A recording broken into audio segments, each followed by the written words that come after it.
islom madaniyatining bir izda to'xtab qolish sabablari nima? Javob: meningcha islom madaniyatining munqariz bo'lib qolishi, bir izda to'xtab qolishining bir qancha sabablari bor. Ana shu sabablar arab va islom ellarining yangi taraqqiyotiga to'sqin bo'layotgan omillarning dal o'zi deyishga bo'ladi. Bu islom madaniyatining taraqqiyotiga va jonlanishiga to'sqinlik qilayotgan omillarning negizlik sababini 3 narsaga jo'glashga bo'ladi. Birinchi, nodonlik va bilimsizlik. Ikkinchi, zulm va istibdodlik. Üçüncü, namaratlık. Yukarıki 3 xil sebep bir-biriga zid munosabatlik bo'lib, ular bir-biriga ta'sir ko'rsatadi. Masalan, nodonlik, bilimsizlik avj elib ketsa, uningga ergishib zolimlik va istibdodlik eg'irlashadi. Zolimlik avjiga chiqsa, bilimsizlik avjiga chiqadi.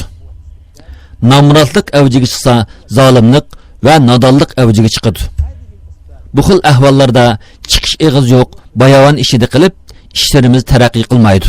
Biz islomning burunqi gulinish davridagi to'g'ri yo'lga boshlag'uvchi xaliflarning hamma ishining boshida umumyuzlik ilmga va olamlarning yaratquchisi Allohni bilishga yuzlanganlik. Natijada namaratlikni qutulib, beyish qarab yuzlanganligini. Bularga ergashib zulm va nodonlikqa xotim berilganligini bayqaymiz. Siyosiy jihatda islomning maslahat prinsipi, ya'ni shuura prinsipini amallashtirish natijasida dunyoda zulm qisman tugatilib, butun insoniyat erkinlikka erishganligini bayqaymiz.